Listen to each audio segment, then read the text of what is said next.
दोस्तों, इस समय हमारे देश में आतंकवाद को लेकर बड़ी बहस छिड़ी हुई है और ये बहस आज की नहीं है, ये बहस काफी पुरानी है। और जब से देश में भाजपा की सरकार आई है तब से एक समुदाय विशेष को आतंकवादी की नजरों से देखा जा रहा है। हालांकि देश में कई बड़े मुद्दे हैं, जैसे बेरोजगारी, महंगाई, भ्रष्टाचार, दलित अल्पसंख्यकों पर अत्याचार, महिलाओं का शोषण और इन सब पर भारी वक्फ कानून का मुद्दा। परंतु इन सभी खबरों व मुद्दों पर 22 अप्रैल से विराम लग गया है, जब पहलगाम में आतंकी हमला हुआ और देश में एक बार फिर आतंकवाद का मुद्दा खड़ा हो गया है, जिस पर देश भर में बहस की जा रही है। और अफसोस इस बात का है कि जिससे सवाल पूछना चाहिए उससे सवाल ना पूछकर देशवासी गोदी मीडिया की भ्रामक खबरों को देखकर आपसी सौहार्द बिगाड़ने में लगे हैं।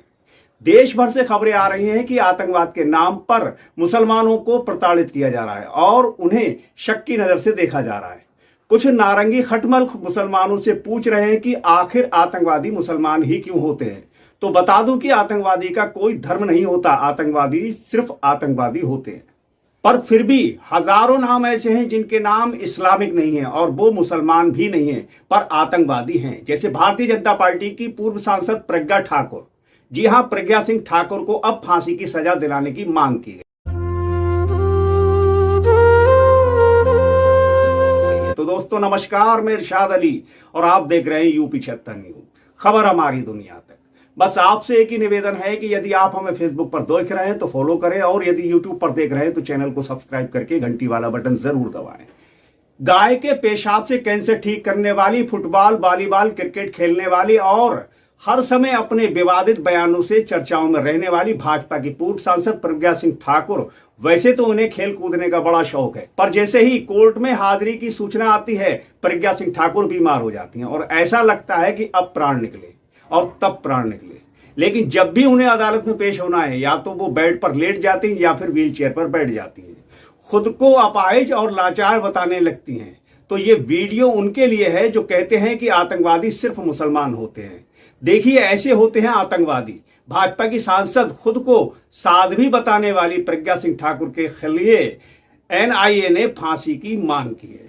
गांधी के हत्यारे, गोडसे की गुरु बताने वाली, आतंकवादियों से लड़ते हुए शहीद होने वाले हेमंत करकरे के खिलाफ भद्दी टिप्पणी करने वाली, खुद को देशभक्त और दूसरों को गद्दार कहने वाली, ये हैं आतंकवादी प्रज्ञा सिंह ठाकुर। जी हां, अगर फैसला इनके खिलाफ आ गया है तो इन्हें आतंकवादी ही कहा जाएगा, क्योंकि इनका नाम एक बहुत बड़े आतंकवादी हमले में शामिल है। देश की राष्ट्रीय जांच एजेंसी इनके खिलाफ जांच कर रही है और अब उसने प्रज्ञा सिंह ठाकुर को फांसी के फंदे पर लटकाने की मांग की है। इससे यह साबित होता है कि भाजपा सांसद ना तो देशभक्त हैं और ना ही राष्ट्रवादी।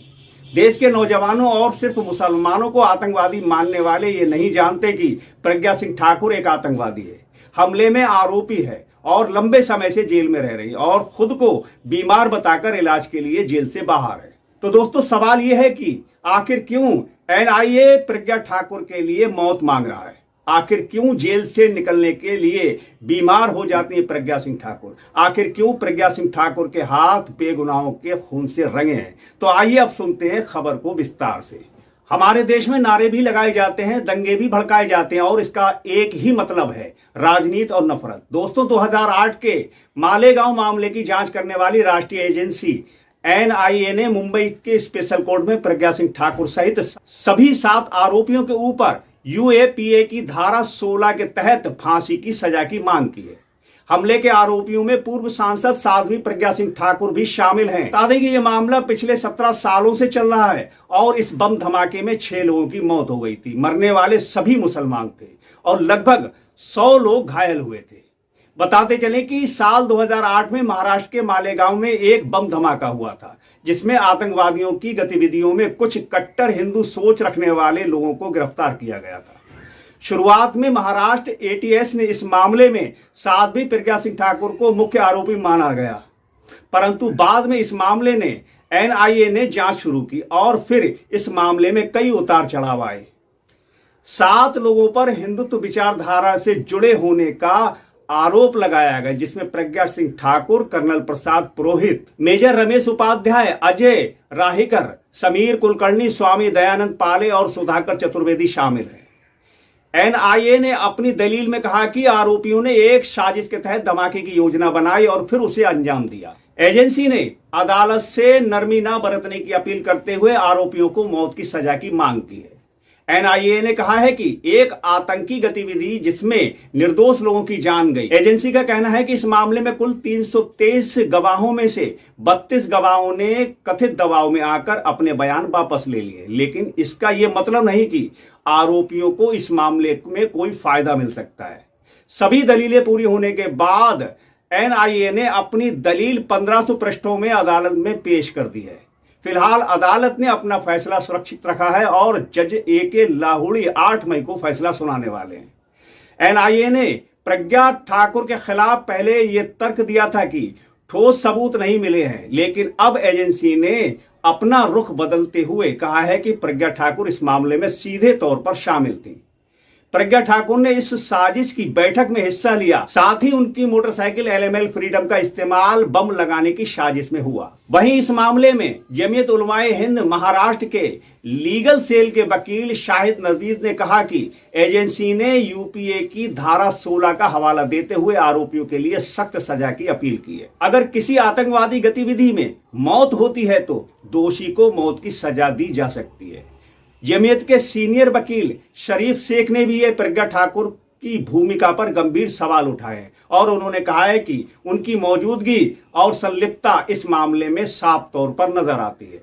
तो दोस्तों, आपको ये भी बता दें कि वही साध्वी प्रज्ञा ठाकुर की जिन्होंने महात्मा गांधी का अपमान किया, ये वही साध्वी प्रज्ञा ठाकुर है जो शहीद हेमंत करकरे का अपमान कर रही थी। हिंदुओं को मूर्ख बनाने और मूत पिलाने में इनका कोई मुकाबला नहीं है। वही साध्वी प्रज्ञा सिंह ठाकुर हैं कि गाय के मुंह से उन्होंने कैंसर ठीक कर लिया, जो बाद में एक झूठ निकला, क्योंकि इनका इलाज करने वाले चिकित्सक ने बताया कि इनका कैंसर गौमूत्र से नहीं सर्जरी से ठीक हुआ था और ये गौमूत्र को लेकर लोगों में भ्रम फैलाती रही और लोगों को बेवकूफ बनाती रही। दोस्तों, इतना ही नहीं, कोविड के दौरान भी प्रज्ञा ठाकुर ने कहा था कि गौमूत्र पीने से फेफड़ों का इंफेक्शन दूर हो जाता है। मैं खुद भी गौमूत्र रख लेती हूं, इसके लिए मुझे अभी तक कोरोना की कोई दवा नहीं लेनी पड़ी और ना ही मुझे अभी तक कोरोना हुआ है। लेकिन कुछ दिनों बाद ही इनके झूठ की भी पोल खुल गई और गौमूत्र पीकर खुद को कोविड से महफूज रखने वाली प्रज्ञा ठाकुर को कोरोना हो गया। और बेशर्मी देखिए कि इसकी जानकारी भी उन्होंने अपने ट्विटर हैंडल यानी एक्स पर दी। बताया कि वो और उनकी पूरी टीम कोरोना पॉजिटिव पाई गई। यानी कदम कदम पर झूठ बोलने वाले और अफवाह फैलाने वाले लोग ही भाजपा में शामिल हैं और एमपी एमएलए हैं और आतंकवादी गतिविधियों में भी शामिल हैं। खैर, अब 8 मई को अदालत ही फैसला करेगी कि प्रज्ञा ठाकुर के साथ क्या करना है। प्रज्ञा ठाकुर को सजाए मौत मिलेगी या फिर जेल में एक और बाबा की एंट्री हो जाएगी और प्रज्ञा ठाकुर भी बाबा राम रहीम की तरह जरूरत पड़ने पर जेल से बाहर आती जाती रहेंगी। तो मुसलमानों को आतंकवादी कहने वालों, सुनो कि आतंकवादी का कोई धर्म नहीं होता, ना वो हिंदू होता है और ना ही वो मुसलमान होता है। वो सिर्फ आतंकवादी होता है, जैसे प्रज्ञा ठाकुर और उनके सहयोगी। आज की खबर में बस इतना ही और इस खबर को लेकर यदि आपकी कोई प्रतिक्रिया है तो हमें कमेंट बॉक्स में कमेंट करके जरूर बताएं और देखते रहें यूपी 76 न्यूज, क्योंकि हम जल्द लौटेंगे किसी दूसरी खबर में। तब तक के लिए जय हिंद।